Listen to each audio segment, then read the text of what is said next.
This is a new voice for a new Scotland. Indylive.radio. Hi there, sorry about that. It was just our calls crossed over, Dr Philippa. So thank you so much for joining us here on Indylive.radio. That's us on the radio now. That's great. I can see you both. I mean, the interesting thing of all of this kind of working from home is getting to see everybody's houses. Yeah, you look like you're in your office, going by all the folders behind you. You definitely look like you're in the office. The study at home, and one of the other nights when I was on Sky or something, people were talking about now that's a working. That's a work, yeah, absolutely, exactly. Yeah, not just for show. You can tell my husband's German. He loves punching holes and things and fighting them in yeah. So, one of the big news items today is the Prime Minister's back in the saddle, as they put it. Yeah, we're just wondering if you've got any reactions to how that will affect the UK government handling of the crisis. Do you think it'll have any big impact on anything at the moment, or do you think it'll just trundle along? I think, the big decision facing all governments now is how you ease lockdown. Yeah. I don't think we should be talking about lifting lockdown because, back to where we started is a heck of a long way away.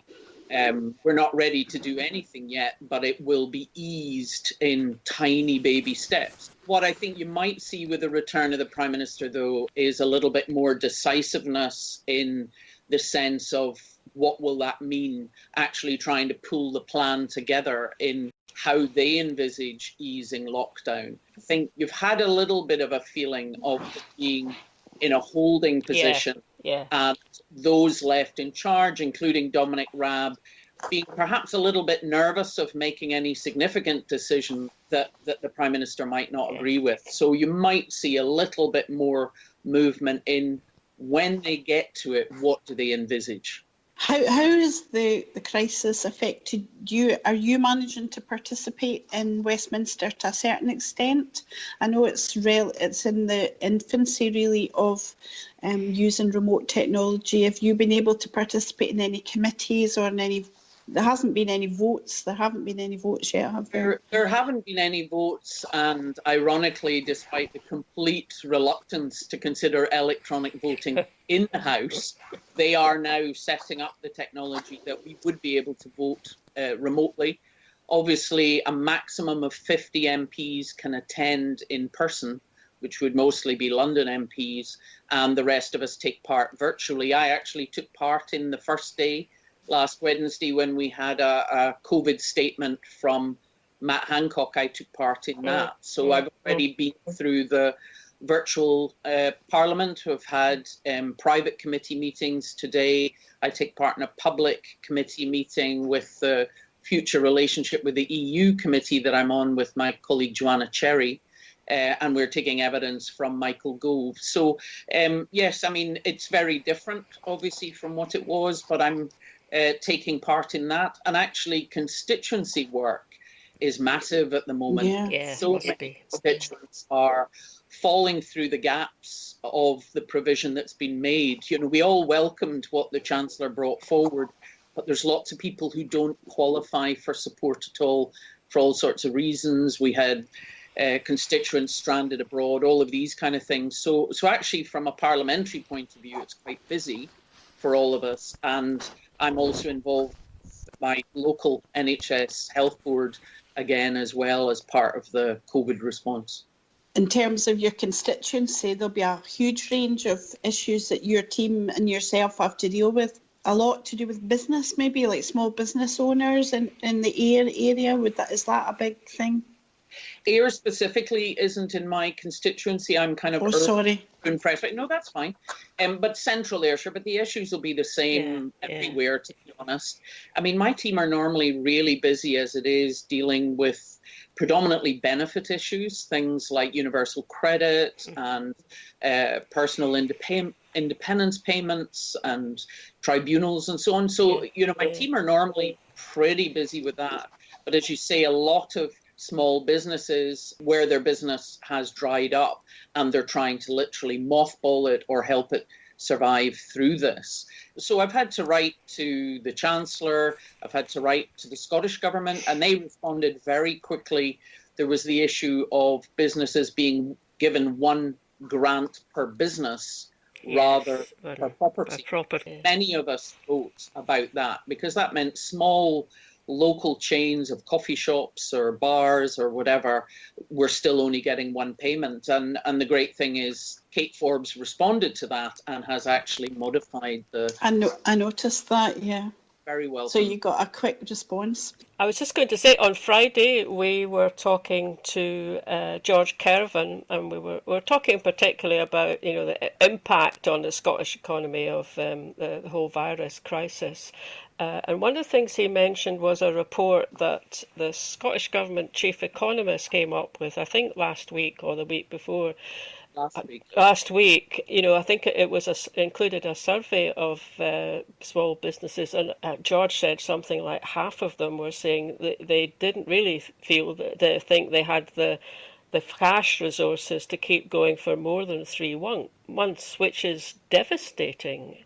And I know he wasn't criticising Scottish Government response. He reckoned that Holyrood and Scottish Government had been really good and fast at getting support out, but just that it's not enough.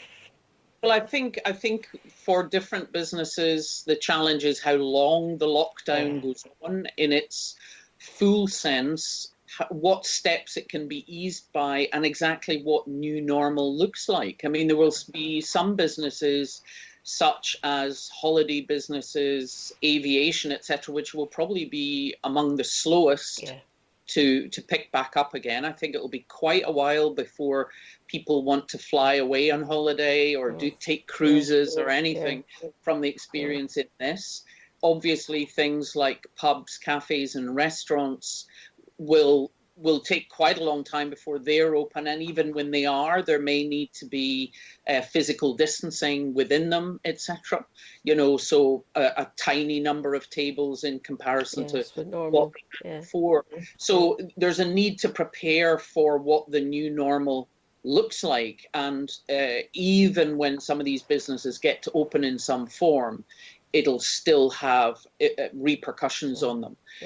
I think the estimate was a 1/3 drop in loss of GDP to this, and obviously that's an absolute hammering. And I think it's catastrophic. Really. It really is. But I think regardless, the economy will need to be rebuilt, and it actually will be important that we think about what kind of economy we want. Do we want it to be about inequality or inclusion? Do we want it to be about consumerism or sustainability, about individuals getting wealthy or supporting communities? So while it is catastrophic, in essence, everything has been stopped.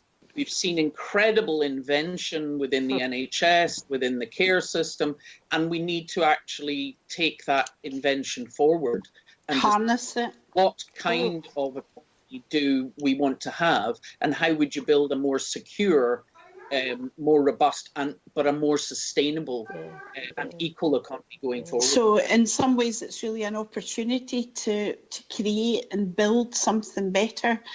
Great foundation for Scottish independence. Well, the thing is, with what needs done, I mean, I'm a supporter of us exploring the options of universal basic income. That was something we pushed for at the start of this, which would have meant we wouldn't have had people all falling through the gaps. We would have made sure that everyone had enough to keep a roof over their head and food on the table. It's not exactly going to be money for the high life, but you would be creating that security net that nobody goes below, that everyone can survive. And that's something that I think should be looked at in the long term anyway. Definitely. And so, with the reaction at Westminster, these kind of innovative approaches to social security, genuine social security going forward, and a sustainable economy are simply not going to happen if we're not independent. Because they want to return to business as usual, money going to the top with a hope for trickle-down economics, which which we know doesn't work. We know doesn't work, no. Do you think there'll be any repercussions on, well, maybe more the English NHS after this, in terms of, do you think they'll carry on with their policies of, taking bits off here and there, privatising it? Scottish Government has pretty well stopped that, or protected NHS in Scotland from that. But do you think this whole thing will push even the Tories into looking after NHS better? Well, I think that remains to be seen. If you speak to doctors and nurses who are working in the NHS in England, they see how the entire structure of it has been fragmented over the last 6 years. I mean, that's what I was trying to warn about in 2014, the impact of the Health and Social Care Act, and the fact that the NHS would not be as we know it. We certainly see how a fragmented NHS has made it really difficult for them to respond, including around things like PPE. In Scotland, we have central procurement and delivery. Now, in the first couple of weeks, they were struggling with the logistics of getting that PPE out to places they never normally had to take PPE. Yes. It's all managed through a central system. In England, the trusts all order their own. So suddenly, and with the help of the army, they've had to create an entire logistic system from the ground up. And that's been really difficult. So you would hope that, again, nobody would do this damage by choice, but that they would take the opportunity to stop and consider what they've been doing. The going out and clapping for people on a Thursday night isn't enough when you consider how they clapped and cheered when the vote to not give nurses a pay rise. Exactly. 2.5 years ago. Similarly, there's no point in clapping health workers and care workers when you have slashed their budgets. So we would hope that they would pause and actually look at the difficulties the Health and Social Care Act caused in responding to COVID-19. But that remains to be seen. I think some of us feel quite cynical about that when we see how the Westminster government seem to be almost using that kind of sentimentality as a cloak for basically a brutal ideology. I mean, when you look at the kind of people that Boris Johnson has filled his cabinet with, they're the kind of people who believe in the small state, big free market, and they really are ideologically opposed to the welfare state as we see it as a good thing. Can we move on to some other maybe sort of more specific questions? Philippa, I'll tell you why, because quite a lot of people have given us questions in advance, so we'll have a look at some of them if that's okay. Sure. Madeleine and I are both signed up to the COVID-19 symptoms app that has been put out by the universities down in England, and that seems to have had a huge uptake now. Do you think that that's producing useful data that could help? Well, obviously there's top of different apps. I mean, that is a research app, which is reporting if you get what sound like COVID symptoms. And that will allow them to do research in where they think it's happening. Obviously, the app that Matt Hancock is talking about is an app where you would put into your phone that you've been tested positive, and it would inform any other phones that you've spent more than 15 minutes with in their environment. But there was a memo leaked kind of about a month ago talking about that the government would have the right to de-anonymise that if they needed to. And obviously that's causing a lot of concern. I have to say, your health data is your most sensitive data. So for me, it's really important, what is the legal basis of this? How anonymous would data be? How much would they be tracking where you are? How will it be used? So an app could be a really good tool, particularly the contact tracing one. But what's the legal underpinnings, the protection of civil liberties and privacy? So there's human rights implications there. Absolutely there are. And particularly, what you're going to exclude is people who are not particularly online. What you're going to endanger is people who may be concerned about their immigration status. We already hear that because in NHS England, they we're sharing data with the Home Office. So there's many people who won't go and seek help because of that.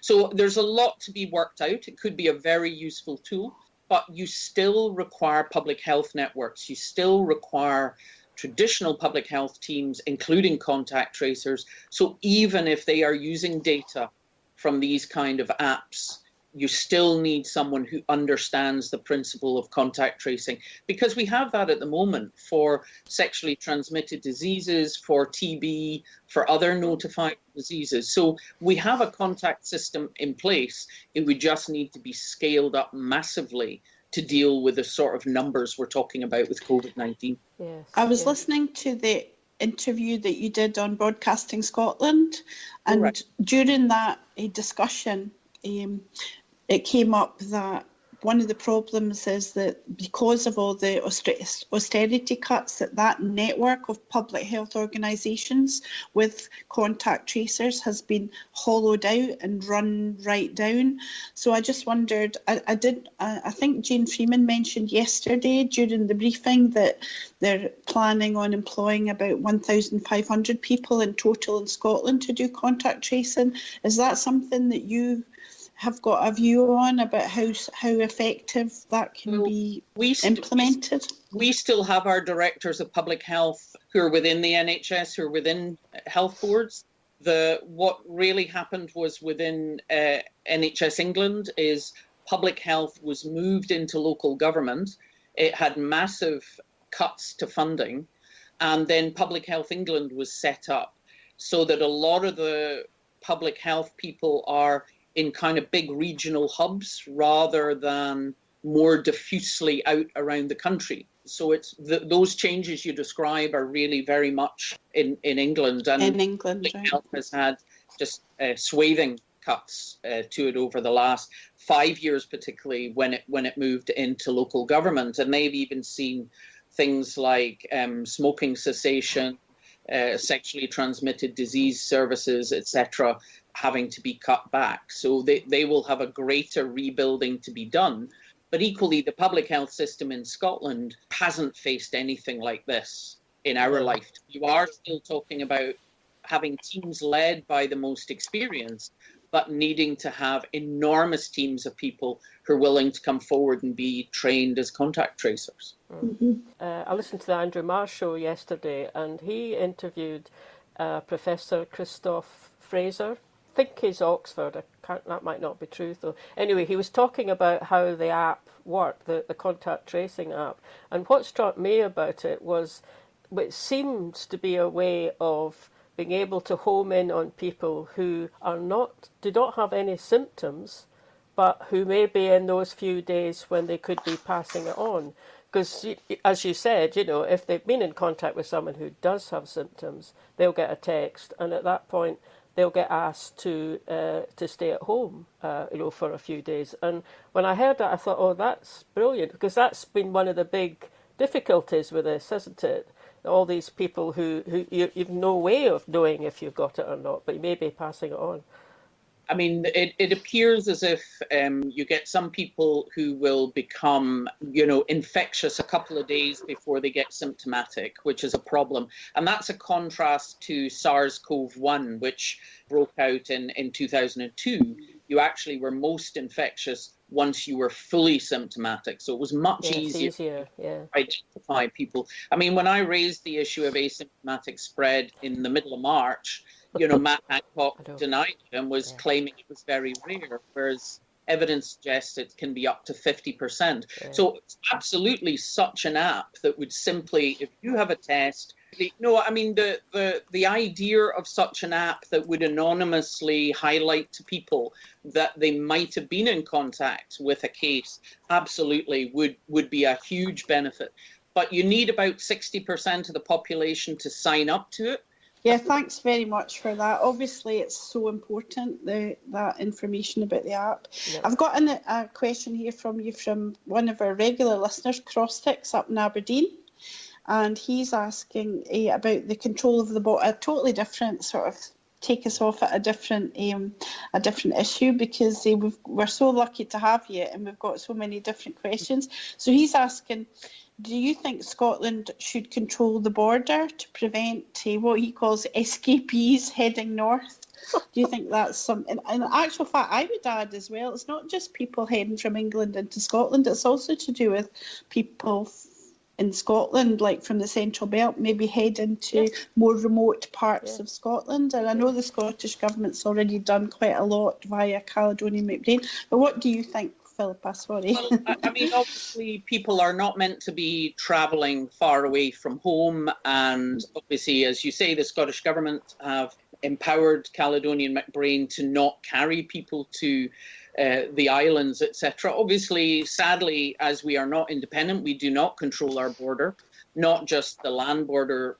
with England, but obviously we don't control the border at the airports either. So, you know, you look at New Zealand, which closed their borders very early, and they're now declaring that they're not getting any more community transmission. They've had 19 deaths and less than 2,000 cases. I mean, you know, that what is an exemplar of what speaks volumes. But I do agree, it's not just a matter of coming across the border in Dumfries and Galloway. It will be in England, it'll be people heading to Cornwall or the Lake District. Up here, it could be people heading from the Central Belt to the Highlands. So I think it will be quite important that when lockdown is eased at all, that people must still stay in their, if you like, working and living areas and are not heading off for weekends, because then otherwise the areas that have had very few cases, like Orkney, the West Isles, a lot of the rural areas, they'll just end up that people suddenly be hit, and that would be obviously quite devastating for them. Yeah. So, you know, I think it'll still be important that police are, you know, not allowing people to move around in caravans and camper vans and you know, long distance in cars. So I think that'll have to go on for quite some time. And it's a two-edged sword, really, because that will protect people's health, but it will, as you say, as you mentioned earlier, it will make the tourism industry, which so many of these areas are so dependent on, it'll make it impossible to reboot those and help these industries to recover. You mentioned New Zealand there. Clackmannanshire Women for Independence, Fiona, they have sent in a question asking, and I think you've sort of answered it already, but you might wonder if you'd like to say a bit more. They were wondering about how the handling of the New Zealand government, how they've handled this compares to our SAGE. There just seems to be, and you summed it up very clearly there, but I just wondered if you wanted to say anything more. Why do you think it is that their government has dealt with this in such a fantastically effective way, and yet our government, I mean, we're in a similar situation in some ways, that we are an island, so in theory it should have been easier for us than, you know, a landlocked country in Europe, for example, to control the incoming virus. Why do you think that is? Well, I mean, the UK hasn't closed its borders at all. Even now it hasn't closed its borders, whereas New Zealand went for a complete suppression approach right from the start. So they closed their borders. They went to lockdown really only at the same time as we did in the UK, but they maintained the test, contact tracing and isolation and quarantining anyone who had come into the country. Now, even now, people who are coming into the UK are not being advised that they should isolate for 2 weeks or anything like that. So the UK hasn't taken that approach. And of course, we heard all the talk that came from SAGE around, you know, the idea of herd immunity right at the start. And I think one of the striking things is if you look at the modelling that Imperial College did that apparently guided a lot of the government decisions, you know, what's the effect of closing schools? What's the effect of closing pubs and cafes? What is not in that model is the impact of testing, contact tracing and isolation, which is the number one approach to an epidemic. And there's rumours that that was because Public Health England said, oh, we couldn't do that. We don't have the facilities to do that. But it was ridiculous that that was not included in the model, because that would probably have been the thing with almost the biggest impact, and therefore the governments around the UK would have looked at doing that. And obviously, until they set up their own advisory group, SAGE was the group providing the advice to all 4 UK governments. And obviously with what's coming out now about who the membership were and the fact that Dominic Cummings and Ben Warner were able to take part in discussion and ask questions, yet the first ministers and health ministers of the devolved governments were not allowed to discuss, were not allowed to ask questions. So unfortunately, that was the advice the Scottish Government were given at the beginning. And this whole idea of, well, we can't stop it, we don't have enough tests to do the contact tracing, etc. So we're just going to let it run through, and at least then people will have herd immunity. Until the model showed them, you would be talking about 500,000 people dead. Other people, including myself, were coming to that figure on the back of a fag packet. It wasn't a difficult figure. It wasn't difficult, I notice in today's paper that the UK government has now just changed their policy on travellers arriving into British airports, and that from, I think it's from today, that they are going to recommend that passengers arriving in the UK are going to be advised to spend 2 weeks in quarantine. Joanna Cherry was commenting on it today. She had written to Priti Patel about that, hadn't she? So they're just advising them, they're not instructing them. Yeah. I mean, it says the letter last week to raise this, and Border Force, including at Scottish airports, it's a reserved force under the Home Office. So, we don't have the power to shut our airports or anything like that. It will just be information and advice. And, it's not really quarantine in that they're not going to be taken somewhere separate. No. Told you should stay at home for 2 weeks. So but it's quite lax. How will they get home? People were complaining that folk were still arriving at Heathrow and then getting onto the underground system and, sitting for an hour beside somebody on the Piccadilly line or the Heathrow Express or whatever. So they're starting to do it now, and that's welcome. Last week, Matt Hancock was announcing about increasing the testing, obviously, but also employing contact tracers. But, why was that approach not being taken at the beginning? Right at the start. 6-week gap between the end of January and the middle of March when it was really hitting. We saw what happened in Italy, and what I perceived at Westminster was both a complacency and a sort of arrogance, as if Italy was struggling because their NHS wasn't as good as the UK, when actually they've got twice the critical care bed ratio that we do.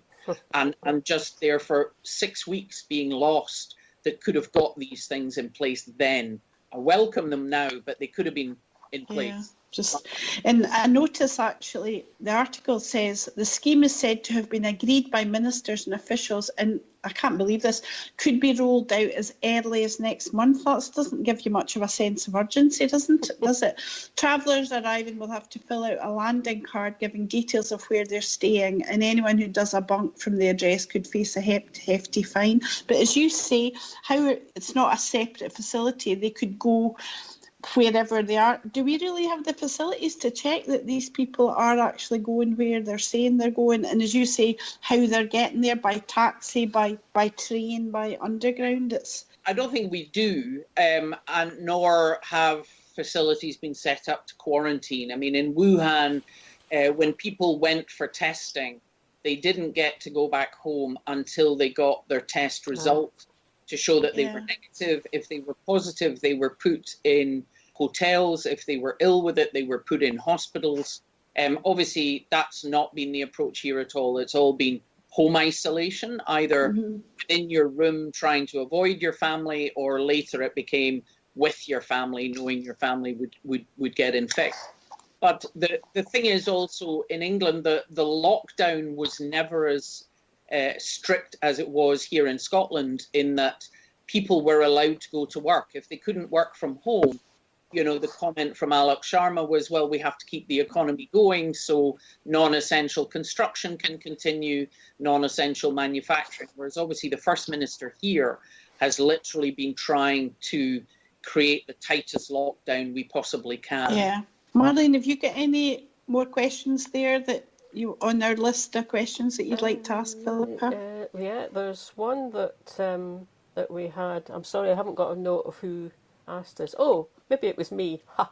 One of the phrases that I pick up on from watching the First Minister's broadcast. I've given up watching the Number 10 broadcasts, Philippa. I just get exasperated by them. But I do normally try and watch the ones from Edinburgh. So early on I picked up on, she would use phrases like for government decision making or for government discussions. I mean, I was quite taken by that. It seemed at the time, there were kind of inclusive discussions going on, but you've mentioned one or two things already that now have got me wondering that, well, perhaps that wasn't quite as inclusive as I'd taken from it. I mean, I think the way that First Minister is, obviously doing our best to maintain, we're in this, we're working together and we're trying to take it forward together. At the same time now saying, well, if I need to, I'll make different decisions.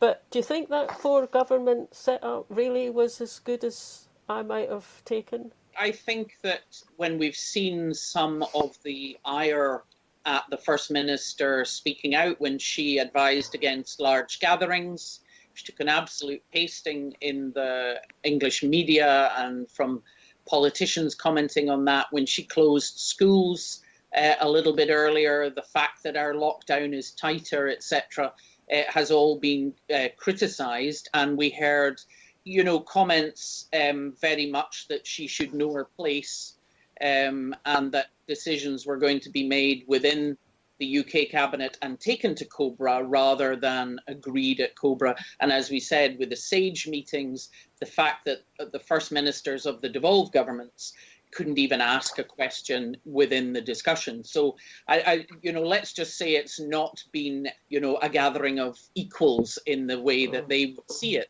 I totally understand why you would want to go for a four-nation plan. And indeed, it included the Republic of Ireland. Yes, it did, yeah. Again, with their chief medical officer, because then you can have a single message, you can avoid confusion, which we've definitely had over the UK government advice to England about non-essential businesses clashing with the Scottish government advice about non-essential businesses being closed. So I can see that. There's also, the economic response to this had to be as big as the health response. So while health is devolved, half of our budget of tax is spent by Westminster.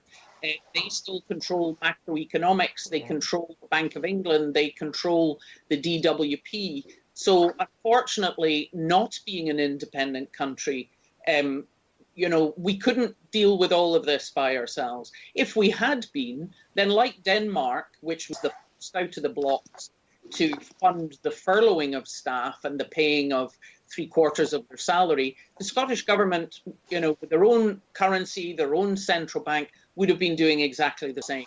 People who are now talking about, the broad shoulders of the UK, this isn't out of a pot of money that the UK has. All of these actions are on tick, all of them national debt.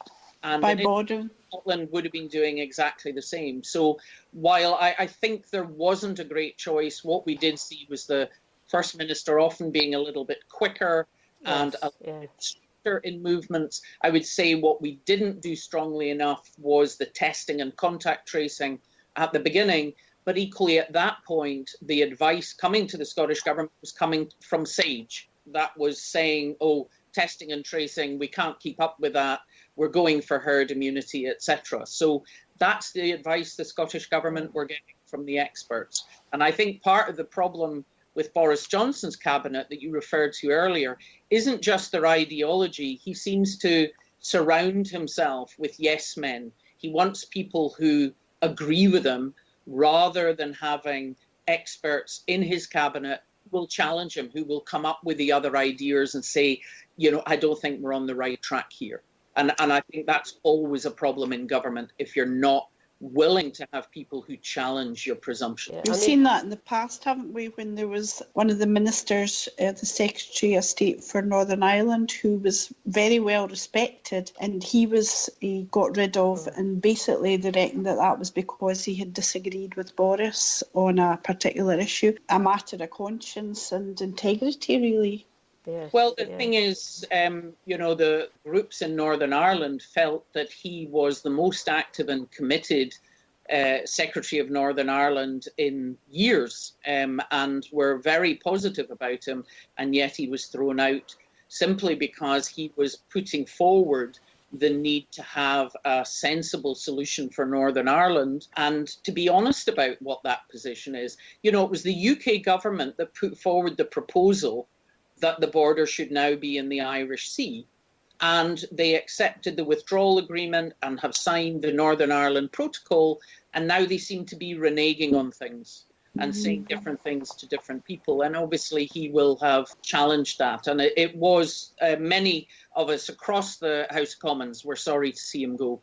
I mean, it is interesting hearing you talk about a bit more of the background information to, how resilient the English setup is in terms of tackling this. Because when I heard they were going to stop the contact tracing, that's not my background. I don't have any expertise in it. But I did think, well, presumably, once community infection rates increase after a certain point, it just does get far too difficult to do the contact tracing. And that's kind of the message that came out. But then if behind that there's, a more basic thing that they couldn't do it even, at a level when it might be possible. I sort of get a sense of a bit of sleight of hand going on in the way that it's communicated. Well, I think more, if you look, the test was only developed in the middle of January. It's not like Germany had a stock of COVID-19 tests. Everyone had to produce those tests from zero. They boast a lot at Westminster about how the UK produced one of the earliest tests, PCR tests for COVID-19, and yet didn't take that advantage forward in manufacturing enough of them. So, the talk about herd immunity, etc., as if it was a positive decision. Of course, you need more testing and more contact tracing when numbers start to go up. But equally, it's by identifying people, identifying their contacts, isolating or quarantining them, that you break those chains of infection. Yes. Exactly as we've seen in New Zealand and indeed for the size of the country, as we've seen in Germany. It seems as if quite early on there was a defeatism that, this is going to go everywhere. We're just going to let it go everywhere, and then we'll have herd immunity and we'll not get a second peak. The problem is it's not yet been proven whether people get functioning immunity from an infection, nor how long that might last. So they've taken the risk, or the aim even, of 47 million people out of the UK population having to get infected when you have a mortality rate like COVID is an appalling approach to herd immunity. I mean, I'm chair of the all-party group on vaccination in Westminster, and obviously that's something you aim for through vaccination. Yes. Aim for through illness, and certainly not an illness that that carries this mortality rate. Do you have any sort of timescale do you think we might have to wait on a vaccine coming? I mean, obviously there's Oxford trial it's very beginning of it, but it's the beginning of the trial, and it's an innovative approach that they've used in Ebola before, so it's not being made in the way of normal vaccination. But I still think you're talking about next year. I don't think it'll be there for the coming winter. And therefore, what we will be looking at as lockdown is eased is how do we find a way to live with the new normal, but also the contact tracing and isolation is critical so that if you have any little outbreak, identify them and shut them down. This isn't actually one big outbreak across the United Kingdom or the British Isles. It's actually multiple small outbreaks where, somebody flew in or somebody traveled and then infected someone else. And that's why you may well need the easing of lockdown to be at different times. And you can't even begin that until public health networks of contact tracers are in place everywhere to spot if any little bushfires are, starting up again. Yeah. I don't think we'll see a vaccine that, the likes of us can access until sometime next year at the earliest. We've got a question here from Steve Callahan. He's our absolute fairy godmother who sorts out. He sorted out that problem, I think, there on the hour. By the way, he says he hasn't. We didn't do anything wrong. It was some sort of wee quirk in the system. So he's asking. You mentioned about contact tracing and how that's going to be key. He's wondering, would ScotGov have thermal screening or some sort of system like that, some similar measures at airports? Is it feasible to have thermal screening at borders, including road or rail borders? Would that be something that would be feasible? Steve's wondering. I mean, I think when we would still be at that point, you can use thermal screening. One of the problems is you have people who are carrying it who are not yet symptomatic. Obviously, when your temperature starts to go up, you start to feel a bit achy and shivery. So combined with symptoms, so just getting your temperature checked, which was being done at the beginning on flights from China into Heathrow, but I raised the fact that people could be coming back from China via other routes. But I think more critical than that initially will be that people who are coming into the country, whether into the UK or into Scotland, it would be telling them that they need to be isolating for 2 weeks in case they become symptomatic. But as I say, we don't control border force at the airport.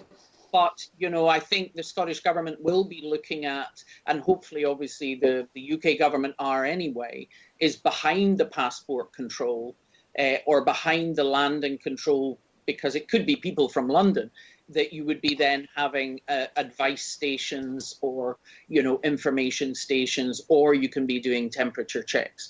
But the question is how much information you're getting from them. If someone has a temperature, that's helpful, because you can then look at saying, right, you need to get a test. But if someone doesn't have a temperature, it doesn't rule it out. And that's part of the problem, is that you can be infectious for a couple of days before you have any symptoms. You can be asymptomatic and still be infectious, so you might have no idea that you had the virus. Well, some people appear to even stay asymptomatic all the way through. What we don't know is, does that have any impact on your ability to infect other people? But there certainly is, in the various reports that have come out, there is a suggestion that literally half of the infections have been caused by people who were asymptomatic. I mean, this is why there's the discussion about things like, face coverings and so on when people go out, and is that something that we might have to look at as we move into the new normal, is if you are totally well, but you might actually have it, does wearing a face covering reduce your risk of spreading it to other people? That was a question that Clackmannanshire Women for Independence had wanted us to ask you about, the masks question. But it's more a question of protecting other people against you than protecting yourself. To be honest, I think we should not use the term masks, because the reason there hasn't been advice to wear masks was the fear that people would then, as was happening right at the start of this, and you saw people on the London Underground, is that suddenly you would have, nearly 67 million people trying to buy PPE masks and actually making life for the NHS much more difficult, particularly around the kind of respirator masks that are worn usually more in the building trade rather than the health trade. And did see people on the Underground wearing those at the start. So that, looking at medical masks or respirator masks would certainly exacerbate the PPE problems in the NHS. What we're talking about is face coverings. Cloth face coverings. And if you think about it, one of the pieces of advice that was given was not to touch your face and to use a hanky if you were coughing or sneezing. So in essence, what you're talking about is the equivalent of going around with a hanky over your mouth and nose all the time. It will not necessarily protect you from virus, but it probably would reduce your inhalation of droplets, which is how it is often spread if someone sneezes. So it may still give you some protection, but it's predominantly that you would not be coughing it out, or when you spoke, droplets coming out that would go to other people. The importance, and I think the concern about experts recommending it, is the fear that people would try to purchase medical masks, but also the fear that people would then be complacent and think that somehow a mask was protecting them and they would go out more and they wouldn't maintain a safe distance, etc. But I think providing it doesn't cause either of those things, there isn't any harm that you can see from wearing a face covering, and you can see that it could reduce asymptomatic spread. And so something that I hope people will start to look at, and obviously we may get more guidance on it as we would start moving towards easing any of the lockdown rules. I did see one thing online, and it was an analysis of two countries that had similar, I can't remember where, I think one of them was the Czech Republic, and I think the other one was another Eastern European country, and they had very similar number of cases, but one of them introduced the wearing of masks and one of them didn't, and the divergence in the development of infection was quite stark. I mean, presumably there would have been other factors, but it did show that possibly the wearing of masks or face coverings is probably, quite a beneficial thing, especially on public transport and in shops and so on. Well, I think, Austria won't have been part of that study because they did advise that people had to wear face coverings when they were outside. And what you see is for their population, their demographics, their urbanization, they've actually been, definitely lower number of cases, lower number of deaths. I mean, the UK, when you consider there are well over 20,000 test positive cases, but it's estimated on the basis of community deaths that they are already beyond 40,000 deaths, and that therefore they will be the worst in Europe. And it's important, particularly because we've avoided the high peak now, but that means this is going to go on for quite a long period. If you remember all the images about flattening the curve. And, it will tend to wax and wane. So it's not that it's over and therefore there's no point in learning lessons. It's actually that these are the lessons that we have to learn from the countries that have done well in this crisis. Yeah. Say, right, okay, we're going to introduce them here. Because as this goes on, that would still help you to reduce the number of people infected and therefore the number of people lost to this disease. There's a wee discussion going on our public chat line, Val. Keep an eye on it. There's a discussion going on about, is the incidence of COVID deaths or COVID-related death, someone had said it's half that of the UK. That's the Scottish figures, half that of the UK. And someone else has come in and said, well, yeah, but if we were behind them on the curve, that might not be significant. Have you got any kind of information about that? I mean, it does look like we at least got fewer deaths than you'd expect for the population. Well, I think we do have fewer deaths in that if you look at comparing either the test positive cases or what is expected to be the total positive cases in relation to the population size. But it is that some of that is that the lockdown came earlier in our rise, and we will probably have benefited from that. The lockdown, when London started to be badly affected, the lockdown should probably have been brought in by the UK government, at least 10, 11 days earlier. When you consider they abandoned containment and contact tracing on the 12th of March and didn't bring in the lockdown for another 11 days, during which we had Cheltenham, we had, the football match in Liverpool, etc., which to me just seemed absolutely crazy. So I think the lockdown was at a better time. I think some of our geography helps us in the rurality. But on the other side, we are an older population than England. We have more elderly people. We often hemorrhage our young people out of Scotland. And therefore, that actually should be a disadvantage because this disease is very contagious and really attacks older people. So, I think some of it is that some of the responses have been stricter. I think that the lockdown came at closer to the right time for us, which was beneficial. But you're not going to know about the total death toll from this until you're nearer the end. One of the issues is the Office of National Statistics only reports every 2 weeks in comparison to the National Records of Scotland, which reports every week. So, when you're looking at UK-wide or looking at England, you're looking way back.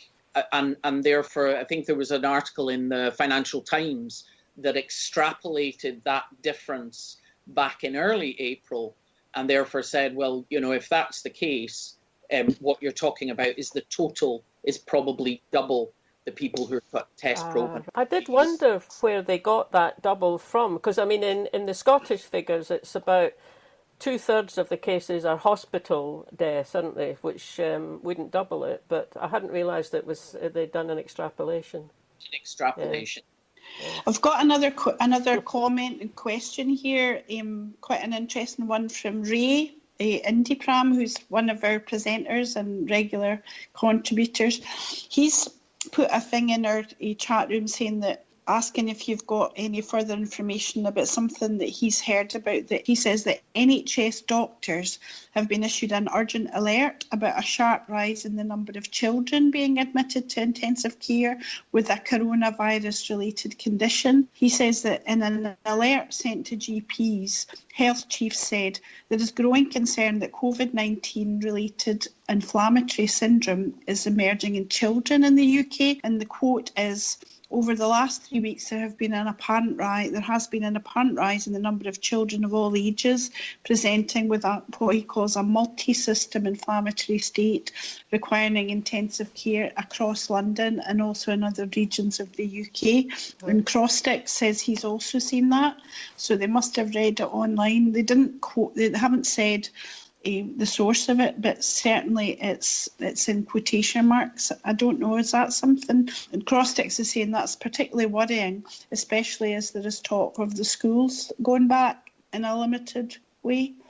Any ideas? Well, I've seen that warning, not in an official sense, but I saw it online. And obviously, one of the problems with COVID-19, when there was the focus on ventilators as if ventilation was a treatment or a cure for COVID. This was very much, people were thinking that once you'd had a COVID viral infection, you were then getting a pneumonia that might be bacterial. That happens quite often. You get a secondary infection and ventilation could make a big difference.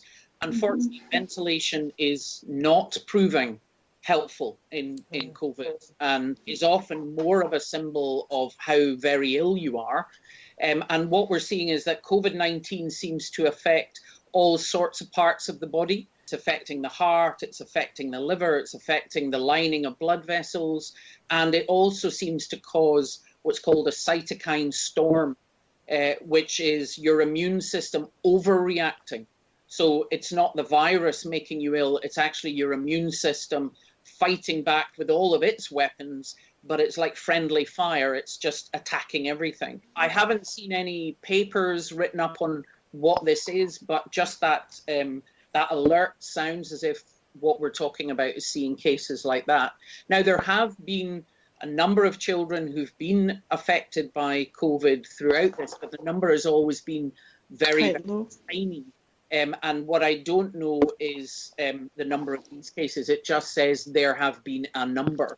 Obviously, it's important. It flags up to GPs in the way we highlight sepsis and meningitis to be on the alert, probably to counteract maybe the complacency as if children don't get this. Apparently, it's been reported in the Health Service Journal.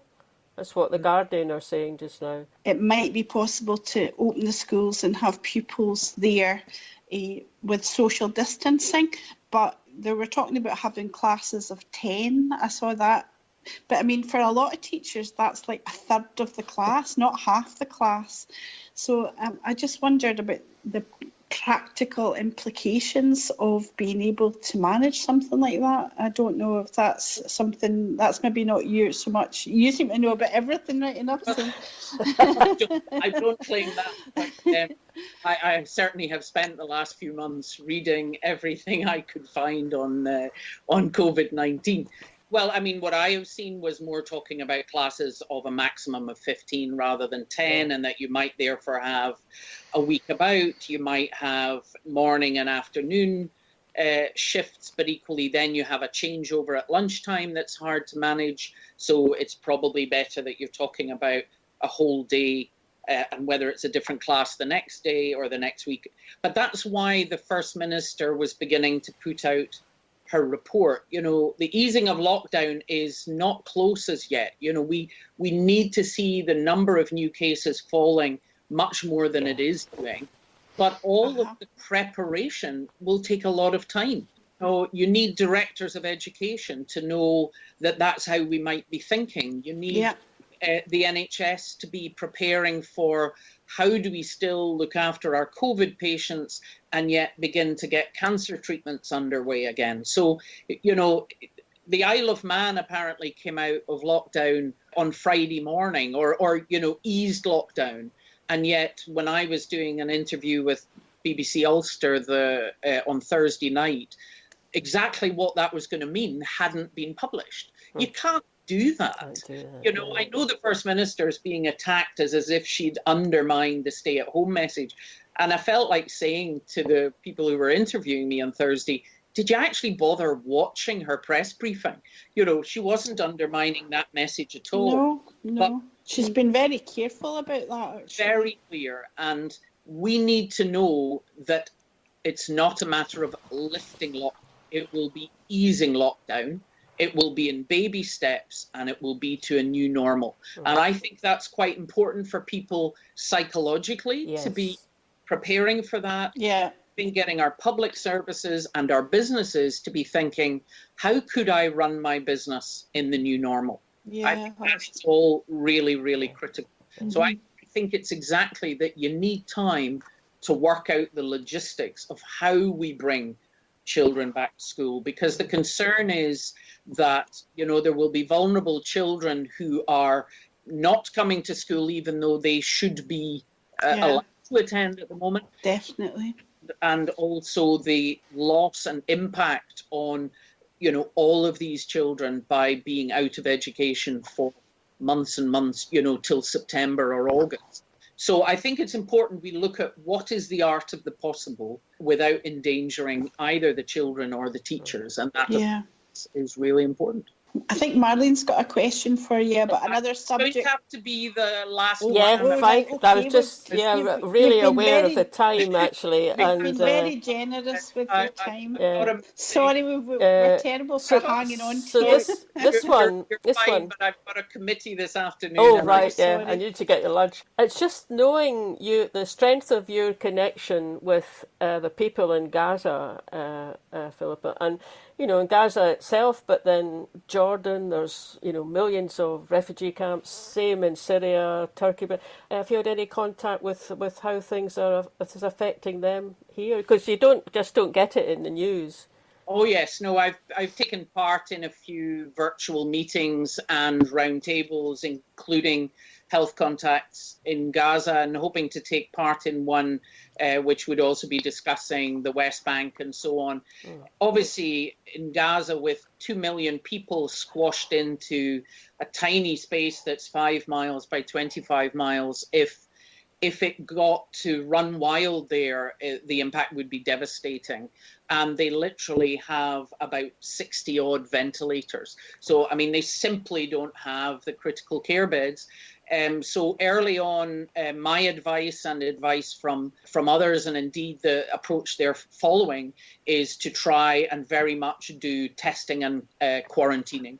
All of the cases came in from outside, so through the Erez crossing or the Rafah crossing, and they have actually set up quarantine because home isolation in Gaza is simply not possible because of the density with which people live in home buildings. So they've actually used schools and things to set up quarantine centres. They are trying to increase their availability of things like ventilators, but all of their health leaders see very clearly that actually their only chance of avoiding a disaster is identifying people coming into Gaza, testing them, reducing contacts, quarantining, and that's very much what they're focused on. But I just hate to think if it gets out into community transmission in Gaza, the result would be appalling. There are more, because the West Bank is not under the same kind of lockdown as Gaza, they already have more cases, and they have people who live in the West Bank but work in Israel, which of course is much more affected, has much higher number of cases. And so unfortunately that risk of transmission from Israel into the West Bank continues. You know, they are trying to use the kind of contact tracing and testing there, but the exposure continues, whereas obviously Gaza's under lockdown. The problem is it has got in, they hope they have quarantined people, but if it actually got to spread through Gaza, it would be devastating, utterly devastating. Yeah. That'll be the case in, Syrian refugee camps, in Lebanese refugee camps. We have more displaced people in the world at the moment than we've had since the Second World War. So all of these refugee camps being run by the UN or anybody else, unfortunately, will be incredibly vulnerable to the attack of humanity. Well, thank you so much for you've been very generous with your time. You notice we just keep talking so that you can't get away. And we're just, and it's not just us. Every single person that we speak to, is so grateful to have somebody like you representing us, Dr. Whitford. It's just amazing. It really is. So we are very grateful for all that you do. And stay well and take care, ladies. Yeah, thanks very much. This is a new voice for a new Scotland. Indylive.radio.